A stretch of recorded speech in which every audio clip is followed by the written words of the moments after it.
उलेमा foundation के president Mohammad Mustafa कोकेब ने सरकार से गुहार लगाई है कि वक्फ में जल्द संशोधन हो जाए। ये जानते हैं मौलाना ने क्या कहा। और आपका नाम और आप क्या वक्फ के पक्ष में हैं? मेरा नाम मौलाना कोकब मुस्तफ़ा, राष्ट्रीय अध्यक्ष उलेमा फाउंडेशन, उसी का आज वफद जेपीसी कमेटी के सामने पेश हुआ था, जिन्होंने अपने जो पॉइंट थे वो रखे हैं। इसलिए कि जब से 1954 से वक्फ एक्ट बना है और उस 1995 तक और 2024 तक औकाफ को बर्बाद किया गया है। अगर बर्बाद नहीं हुए हैं, लूटे नहीं गए हैं, तो हर वक्फ बोर्ड से 15 दिन के अंदर रिपोर्ट मंगाई जाए कि वक्फ बोर्ड में रजिस्टर्ड औकाफ की तादाद कितनी है और कितना टैक्स आता है और कितने ज़िंदा हैं कितने मुर्दा हैं। जब ये सवाल पैदा होता है तो जो वक्फ के ऊपर काबिज़ हैं वो अधिकारी की शक्ल में हों, वक्फ बोर्ड के मेंबर की शक्ल में हों या चेयरमैन की शक्ल में हों, उनके पेट में दर्द होने लगता है। वक्फ प्रॉपर्टी किसी का ज़ाती माल नहीं होती है।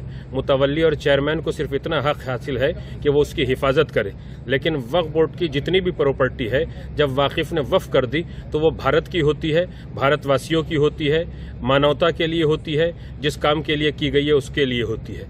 आज मेरी भारत सरकार से गुजारिश है कि जल्दी से जल्दी वक्फ संशोधन बिल 2024 पास किया जाए और जिन लोगों ने वक्फ की जायदादों को बर्बाद किया है, खाया है, लूटा है, उनके खिलाफ तत्काल FIR दर्ज करके उनको सख्त से सख्त सज़ा दिलाई जाए, ताकि ये सरकार की संपत्ति, कौम व मिल्लत की संपत्ति फिर से कामयाबी और कामरानी की तरफ मिल्लत इंसानियत को बढ़ा सके। मौलाना साहब, आपने सजेशंस क्या क्या दिए हैं आज मीटिंग? मैंने JPC के सामने शिया समुदाय के मसले के ऊपर एक बात ये रखी है कि भारत में 36 सूबों में से 2 सूबों में शिया वक्फ बोर्ड है, बाकी सूबों में शिया वक्फ बोर्ड स्टेट में नहीं है। तो मैंने कहा है कि इन 2 सूबों से वक्फ बोर्ड को ख़त्म करके पूरे भारत का शिया वक्फ परिषद की शक्ल में, शिया वक्फ बोर्ड की शक्ल में या शिया वक्फ काउंसिल की शक्ल में एक बना दिया जाए, ताकि किसी भी सूबे में किसी शिया को परेशानी न हो।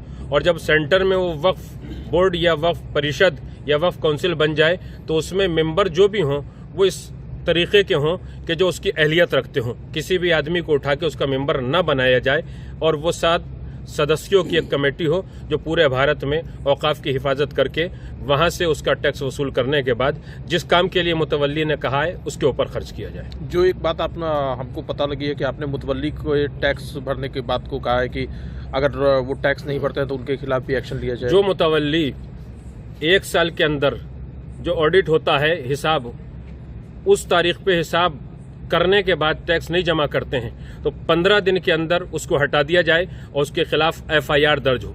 इसी FIR से दर्ज होने से डरने के लिए मौलाना अरशद मदनी जैसे बहुत से मौलवी हिंदुस्तान के अंदर हाय तौबा मचाए हुए हैं कि वक्फ बिल पास ना हो, वक्फ बिल पास ना हो, वक्फ बिल पास ना हो। अरे तुम्हारे साथ अगर कोई घटना हो जाती है तो बड़ी सजा दिलाना चाहते हो। कोई पूरे हिंदुस्तान को लूट के चला जाए, पहले महमूद गजनवी लूट के चला गया, दूसरे बादशाह वो लूट के चले गए, तो जो भी भारत की संपत्तियों को बर्बाद करेगा, लूटेगा, उसके खिलाफ FIR भी दर्ज होगी, उसके पेट से वो माल निकाला भी जाएगा। ये भारत की संपत्तियां हैं।